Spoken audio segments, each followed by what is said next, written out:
Alright, so today is cylinder heads. We're going to clean these heads up. We're going to clean up the bottom of them where the gasket surface is. I'm going to try to clean these intake runners. Look at that, that looks awful. Well, you can't see in there very good, can you? But yeah, it's got a lot of corrosion build up there. But I'm running E85, man. You run E85, it'll clean that right out of there for you. But we're going to change the springs, the locks, the retainers, the seals, the seat, everything. I bought everything. It was like $700. I got the BTR Stage 2 cam. I got the push rods, the crank bolt, the cam retaining plate, the 3 bolts for the cam retaining plate, 4 bolts.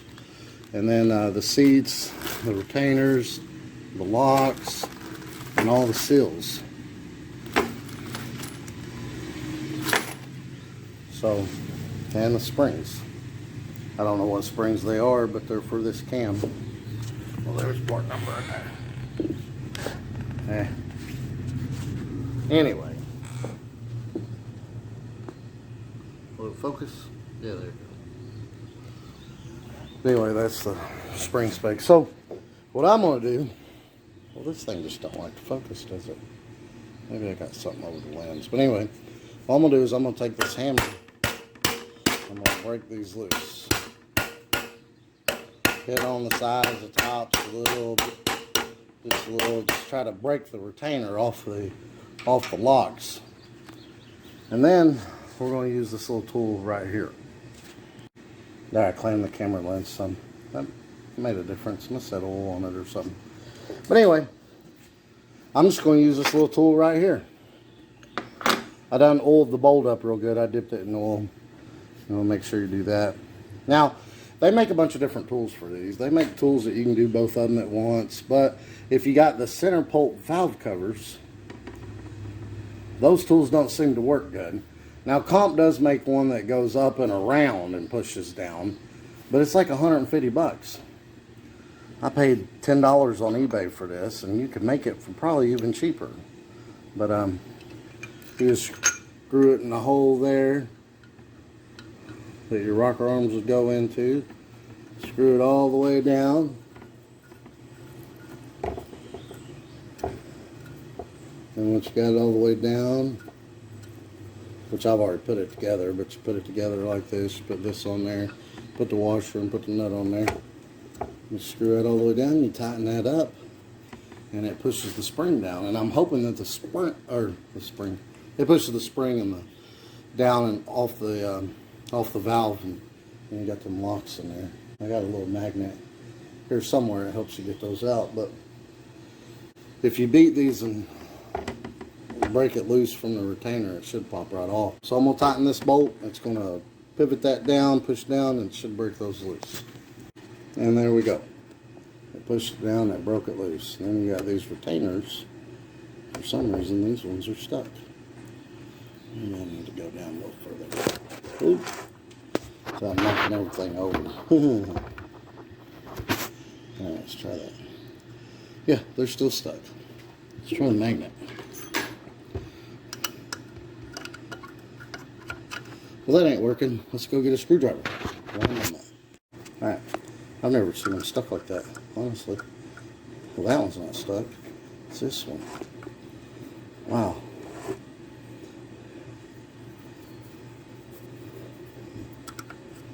Let's go ahead and take this other one out of here since it's popped out. There we go.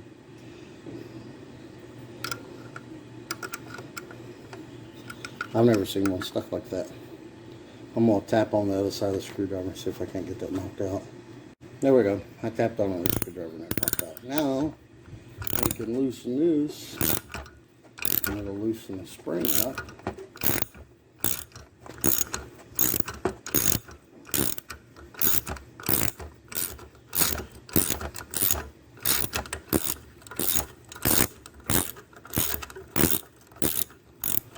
Catch right there. Oh. And you slide this off to the side like that right there. And then there's your retainer. There's your spring. Then down here is your seat. And then here's your valve seal right here. So we're going to take that valve seal out, and then we're going to take the seat out, and then we're going to replace it with all new parts. Oh, and on these valve seals, they don't really come off easy. So I just took a pair of vice grips and pulled them up. And then you can get your valve seat out, which I use a magnet for that. And also something to check, you want to pull this back and forth and try to wiggle it. And there shouldn't be a bunch of wiggle. This one's got a little bit in it.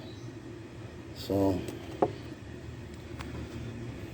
and you know, if it wiggles too bad, you got to replace the guide. Send it to a machine shop and have the guide replaced.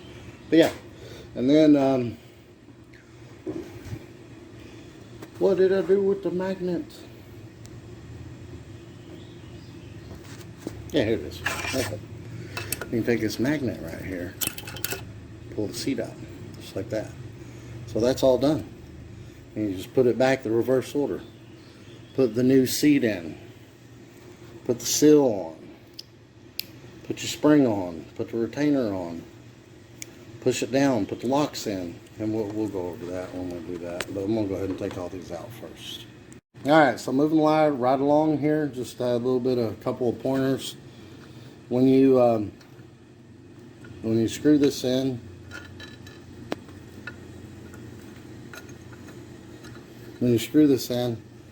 screw it all the way in until it bottoms out, and then back it off about a half a turn, because if you don't, sometimes it'll get stuck. So screw it all the way in. There it is, all the way in, then back it off about a little bit, or it'll get stuck, and then you'll have to put both the nuts on there and try to unscrew it together, or put a rag and vice grips there, or something, and turn it from there. But yeah, everything's going real smooth. Also, if you don't beat on these and break those loose, it's not going to break loose when it hits the table. So definitely make sure you beat on these with a hammer like I did earlier and knock them free, and they come off really easy. Or these are anyway. Last one, it didn't want to pop loose. The retainers off the locks off the retainer. So when that happens, don't keep screwing down on this, because if you keep screwing down on that, you're going to bend this bolt. This bolt's not very big, and you're going to ruin your tool. See, I bent it earlier on the first one trying to wrench it down, getting them to pop loose. I mean, it shouldn't take much pressure to push that down and for those to pop loose. And if it's not popping loose, take your tool back off and beat on it with a hammer. Beat right in the middle, around the edges. If you listen carefully, you can hear them pop loose when you're beating on it. But beat on it, get them to pop loose, and then put your tool back on there and try again. Don't wrench this tool all the way down and try to push those valves down. And bend your tool, bend your bolt. I was thinking on the first one I could push it down and the valve would hit the table and it would eventually pop loose, but as you can see, it bent my tool, but it's still working, so it barely bent it. So don't make that mistake. Screw this in, back it off a little bit, tighten your nut down, and you should barely be turning your ratchet here to push that down for them to pop loose. See, I'm barely turning it. See, that one's popping loose. Now, if they don't pop loose on that one that made me a liar, take your tool back off and beat on it a little bit more with a hammer. Just beat around the top and around the edges of the retainer, and it'll pop loose, but you shouldn't have to tighten this much. See, that's enough right there. I didn't tighten it much. That's enough right there to get those out of there. Now, sometimes one of them will stick, like that one right there. And what I've been doing is just sticking a screwdriver right there and just barely tapping on the back of the screwdriver. Now, if you're reusing your retainers, make sure you put your finger or a magnet behind it, because I had one of them fly clean across the room on me. Luckily, I found it, but it doesn't matter if I did or not, because these are getting replaced. See, normally I'd have my finger behind there as I'm pushing on this. See, there it went. I'd have my finger behind there to catch it, or a magnet, but I'm holding the camera, but it didn't go far. It just went right over here. So, yeah, there you go. These are all out. I'm going to take the seals all out, and the seats all out, and then we'll go back through here and put them all back in. And just a little bit of nomenclature on this stuff, guys, which I'm really bad for calling something one thing and it's called something else, and I just do that on accident. I know what they're called. Like in the last video, I was calling my ring compressor a spring compressor. But these are the locks. This is the retainer that goes on top of the spring. This is the spring. This is the seal, which I already pulled one of them off. Let me grab it. You got to use some pliers or something to grab a hold of those and pull them off. And sometimes you got to find a socket that'll fit over there to push them back on. We'll see when we get there. Sometimes they'll just push right on. And then under that is the seat. We already took one of those off too. And that's the seat. The whole purpose for this is these are aluminum heads, especially on aluminum heads. It keeps the spring from digging into the head. But on small block Chevy, you have to measure the install height. If you saw one of my small block Chevys doing these. But I guess BTRs took all the math out of this. They figured out what springs work with what locks, seals, retainers, etc. And they just send it in a kit, and you just put it in. You're done. You don't have to measure the spring height or nothing like that. They've got all that mathed out for you. Another thing is something you have to worry about when working on a small block Chevy. I don't know if it pertains to these. I'm sure it does. But you got to know, like your retainer and your lock, they go down so far on the valve stem, okay? And after so much lift, they'll hit the seal. So you got to kind of know where your locks and retainer are going to hit at. You need to know that measurement if you're running a big cam. You also got to know your piston to valve clearance if you're running a big cam. And you got to know your cool bound clearance when you're running a big cam, because some of these, say like on a small block Chevy, you install them at 1.8 height. They cool bind at 1.1, just an example. So that gives you a 0.700 lift, and you want 0.50 wiggle room. So those would be 650 lift springs. So you want to make sure that the springs do not cool bind you based on the amount of lift you have on your cam.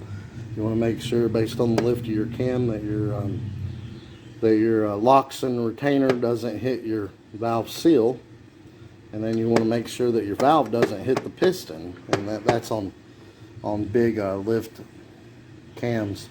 Like I said, Brian, it also has to do with the duration. The duration, two cams can have the same lift, and then one have a different lobe separation angle and a different duration, it might hit. So, you know, all that stuff has to be checked. But Brian Tooley Racing, they math all this stuff out for you. It's all set. And, you know, they've made these kits for, you know, millions of cars. So they've got it all mathed out for you where you just put them in and you're done. But, all right, we're going to pull these seals off with a pair of pliers. And then take the seats out. And then start putting the new stuff back in. Alright, make absolutely sure you get them seats out of there. Count them, whatever, because, I mean, they kind of blend in. Yeah, I took 8 out and got 8 laying here. But, yeah, they'll blend in. So, everything's apart. I cleaned it up real good. Cleaned it up with a lint-free rag, especially the edges where the seal goes. Clean that real good. If you, for any reason, take these valves out, make sure that you mark them or do whatever and put them back in the exact place that they go in, because these valves are lapped to the seats and they're not the same. They won't be the same. If you put this one over here, it could leak. Odds are it will leak. But anyway, so those are the locators. I call them the seats. And these are the retainers. So the retainers go on top. The locators, seats, they go on the bottom. So we'll go ahead and put these in first. Sometimes you can put the seal in and then put the locator or seat in, and sometimes you can't. It won't fit over the seat. The hole won't fit. So we'll go ahead and put these in first. So these got a lip side and a flat side. The flat side goes down. That lip side will go up in the spring. So it goes in just like that. And then we'll put all these in here real quick, and then we'll put the seals on. Here's your seals. They look like that. I've noticed on some LS cars, the intake will be different from the exhaust. I don't know what that's about. Again, just learning this LS stuff, but if that's the case, make sure you got the right seal for the valve that you're putting it on. Like I've seen some, it'd be blue and brown, and then the blue one, for example, would go on all the intakes, and the brown would go on all the exhausts. But you know, this is different than a small block Chevy. Small block Chevy is exhaust, intake, intake, exhaust. Exhaust, intake, intake, exhaust. Whereas this one, exhaust, intake, exhaust, intake, exhaust, intake, exhaust, intake. So that's the way those are. It's a little bit different. But I'm going to put oil on these. I'm going to dip these in oil, and then I'm going to push them on and see if we can't get them to clip on. But you got to lubricate these. All right. So those valve seals didn't want to push on. So what I did was I found a deep little socket that just barely fits over top of them. And I lightly tapped it with a hammer until they went all the way down. And you can see they are all the way down now. So now we can go ahead and put our springs on. Alright, you just throw your springs on just like that. And then you got your retainers, which I've set some right here. This side goes up, and this side goes down. Just like that. And then your locks go down there and hold it. But we got to put these down before we start compressing them. So we'll put all those on. I probably shouldn't have. I probably should have done these one at a time, but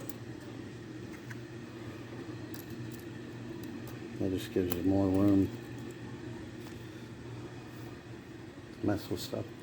So now we'll put our tool back on there. We're going to push that down, then we'll put the locks in. So this is going to be fun. This tool is having a hard time with these stronger springs, but these retainers or locks, they go in like that, beveled side down. And this little groove right there, there's a groove in it. That goes in the groove on the tip of the valve stem there. I've already put one in. And these can be a little tricky to get in because they like to pop out at the bottom. There we go. But once you get them about like that, when you loosen up the spring, it'll pull them up into it. The retainer will pull it up into it, or it should. Yeah, just like that. They pop in. Oh, I hit my camera. So that one's done. But, I mean, it bent the tool, and then I had to flip it over and do it again.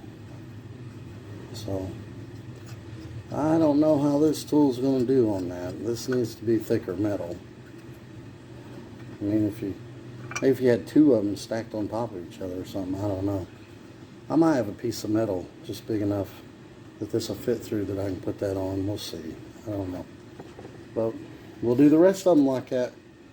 Put it back together, and then we'll clean these head surfaces. I kind of wish I took the valves out and cleaned this out, but it's going to be hard to get all that out of there. I'm just going to hit it with some carburetor cleaner the best I can. And I'm going to scrape these with razor blades. I'm going to scrape the bottom with razor blade too.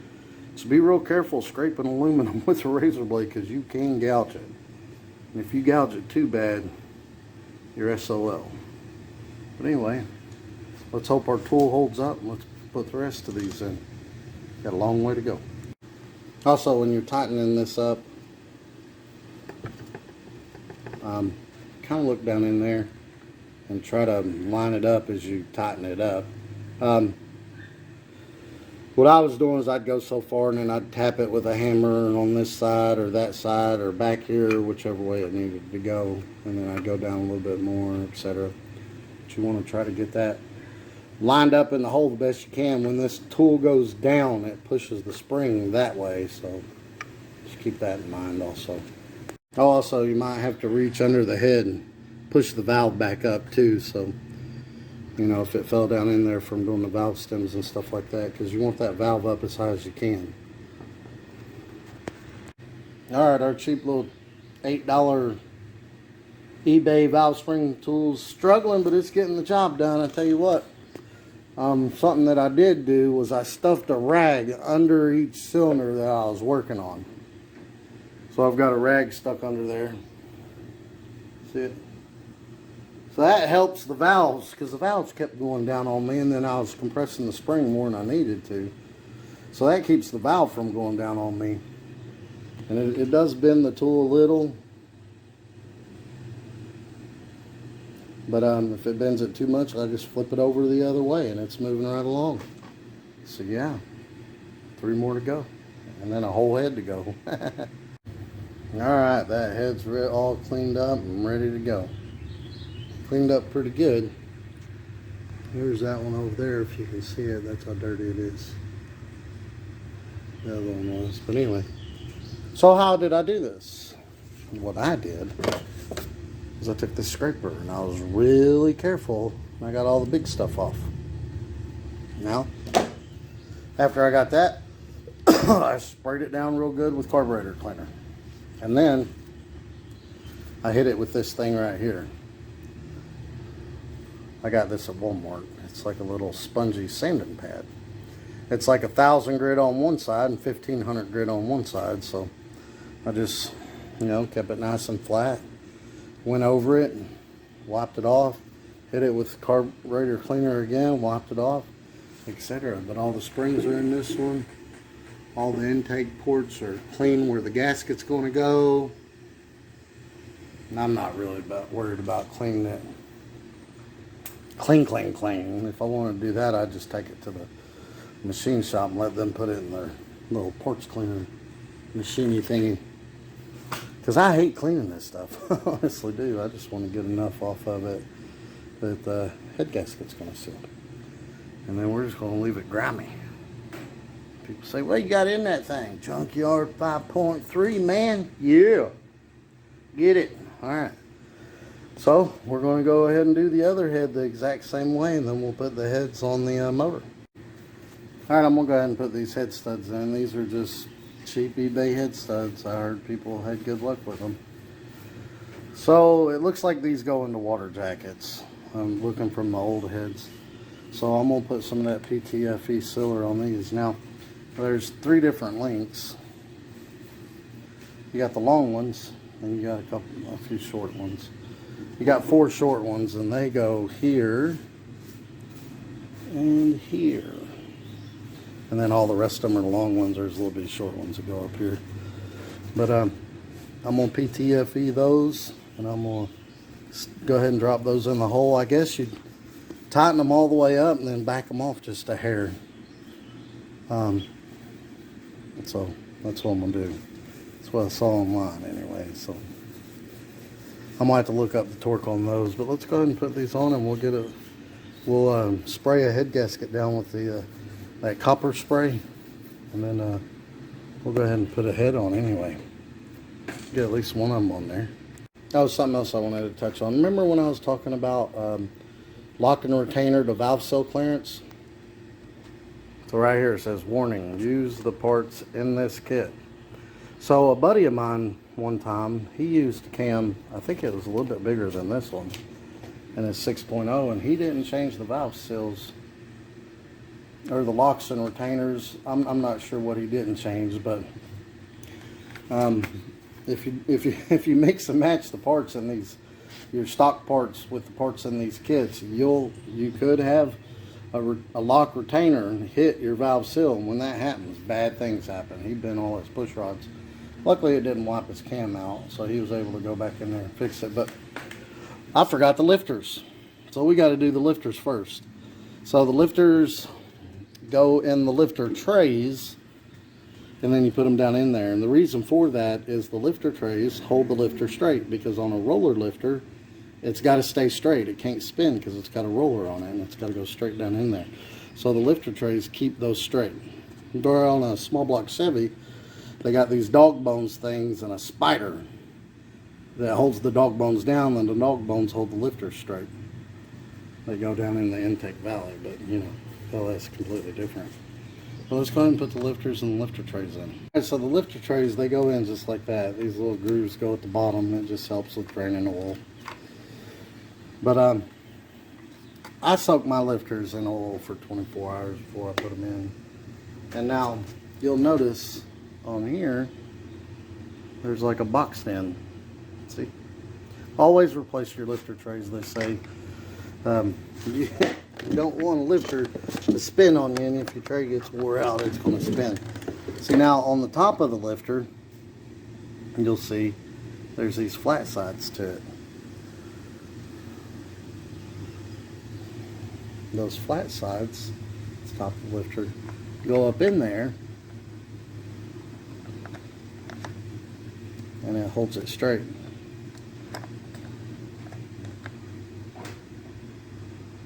I can get it in there. Yeah. I'm gonna need 2 hands to push it up in there, but yeah. There, well, there it goes. Yeah, see? And that holds it straight. Now, there's a couple different ways you can do this.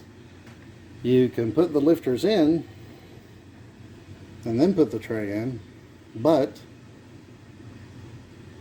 you got 4 lifters there, and they all got to be straight to fit up in that tray. You saw how hard it was for me just to push that in there as it was. Or you can go ahead and stick them in there and then put the tray in with the lifters and then stick them down in the hole, and that's what I'm going to do. I had to go get the GoPro. I dropped my phone right in that oil.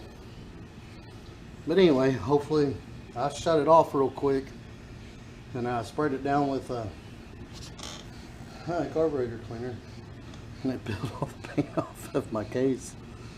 Oh well, we'll let it dry for a little bit, see if it's okay. But anyway, back to this. Alright, so these slots go down at the bottom. You can put the lifters in, try to get them as straight as you can. Come up here, right here.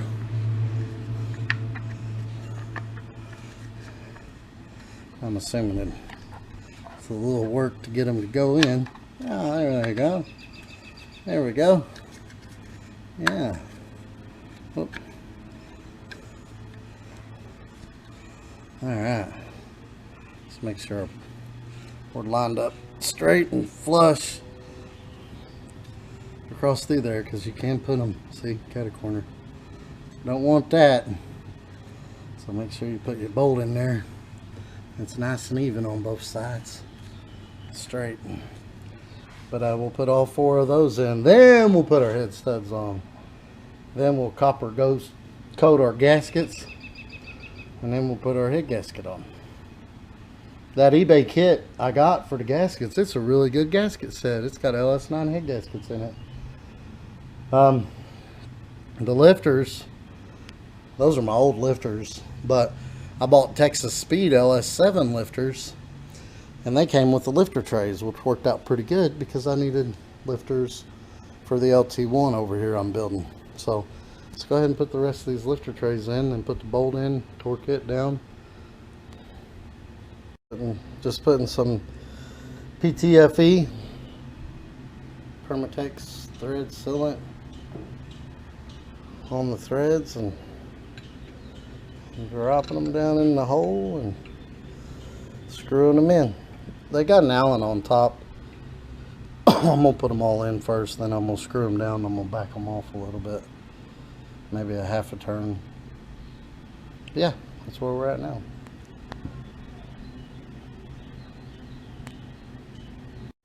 Alright, all the head studs are in. The top ones are just bolts.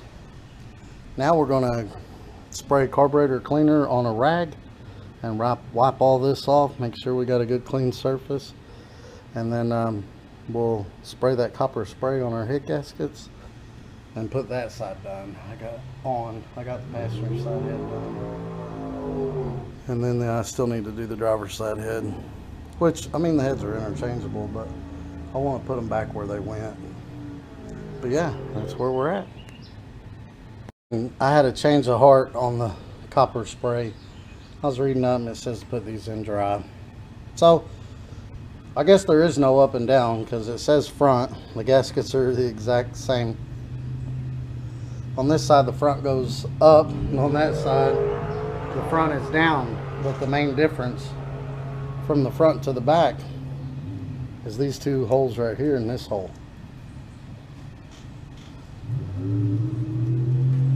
These I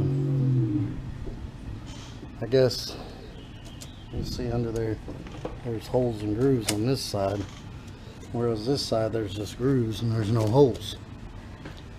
So yeah,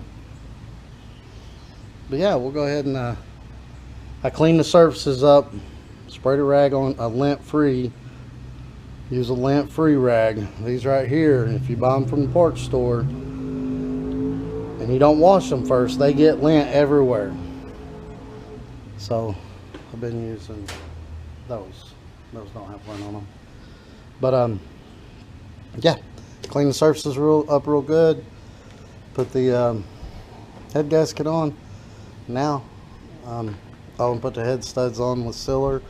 Now we're going to put the head on. Well, that side anyway, the passenger side head on, and then we're going to lube up the threads and put the nut and washer on. And I did tighten these all the way up and then I backed them out a half turn. So, and we're going to torque them to 70 pounds. I guess these are not torque to yield style. I guess head studs aren't torque to yield, you just torque them. So we're going to put them in 70 to 75 pounds, and hopefully none of them break. I've heard horror stories that even the ARP studs will break while you're torquing them, but I don't know how the studs are stronger than a bolt. I mean, I really don't understand why it would be stronger, but I guess it is. The bad thing about it is if I ever blow a head gasket, I don't know if I can get the head out of the car with them studs on. But it's not a big deal just to lift the body off the motor. It's just a few bolts. Not that big of a deal. It's easier to work on them when you do it that way anyway. But anyway, getting sidetracked. Let's make sure the head surface has nothing on it and drop the head on there.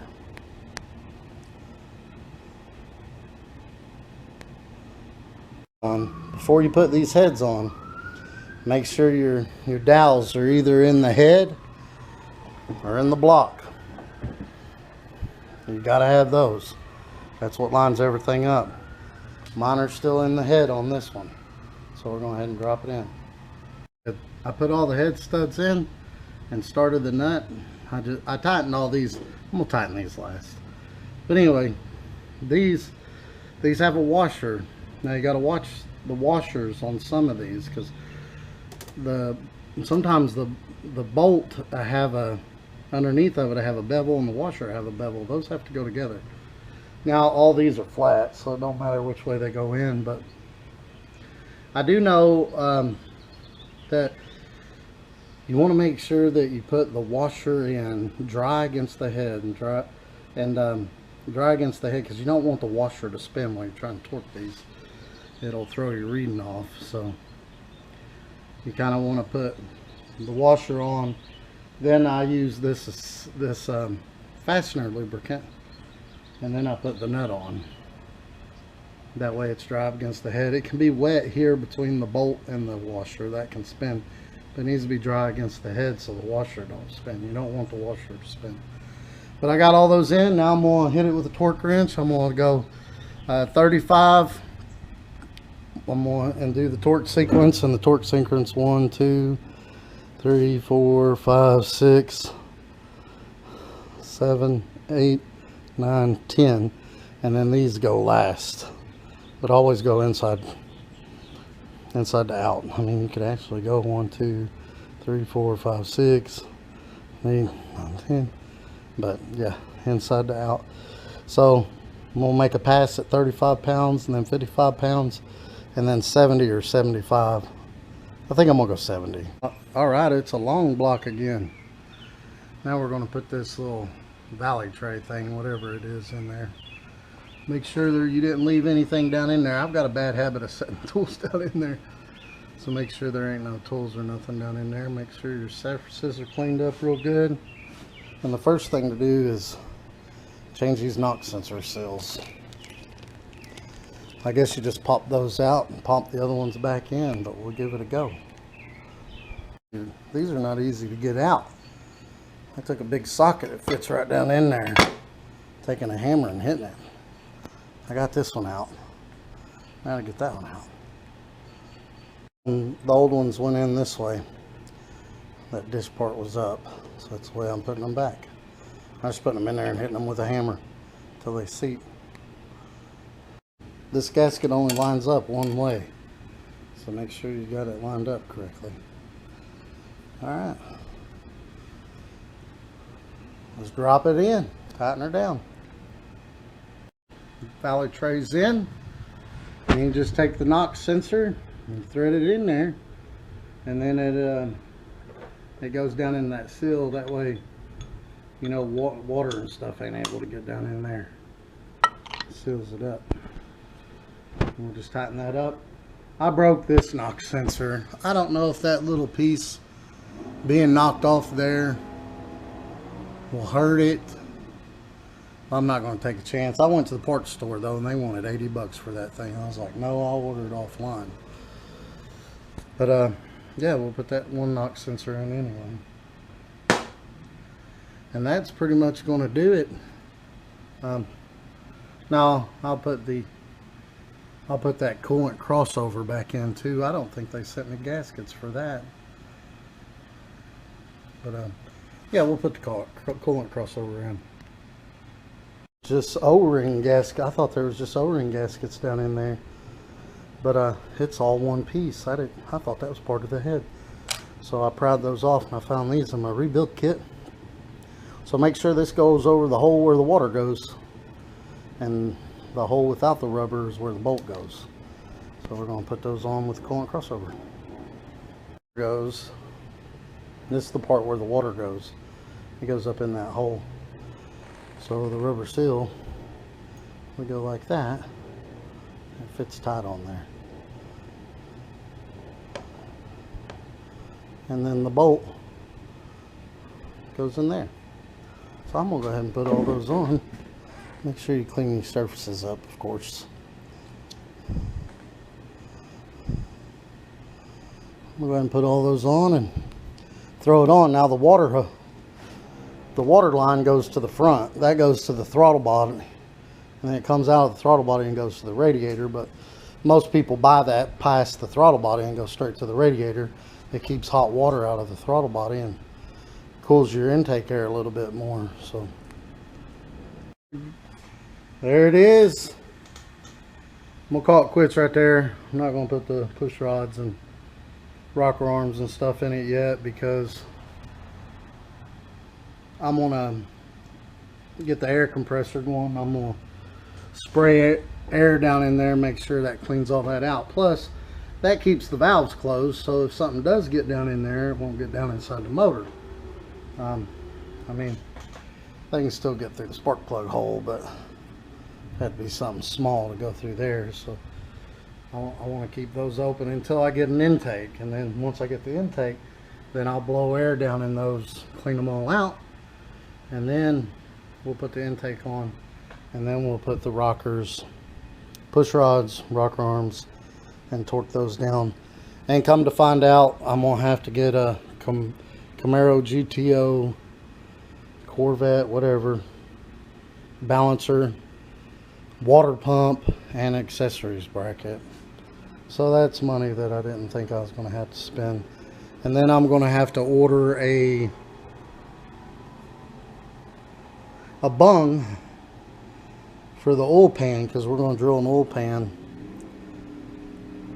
We're going to drill the oil pan for an AN fitting. And what I'm going to do is I have to get down inside the car and take the AC thing out. I'm going to take all that out, and I bought a plate to just cover all that up.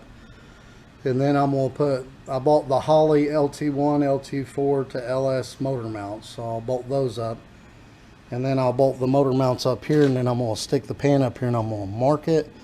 And I'm going to see what the best place is. I'm going to get an idea and set the pan down by the cross member and see where the best place, you know, to put that drain at, so I don't put it in a place that I'm not going to be able to stick an AN fitting on it. I think it's more likely going to be up here if I have enough room in the pan to drill, and I'm going to get one of those that just bolts on the front and the back. It's got a bolt and some plastic washers. They keep it from leaking.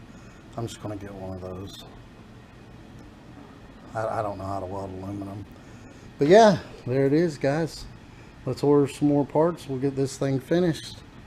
And tomorrow, I'm going to put that thing together. So you guys like and subscribe and have a great day.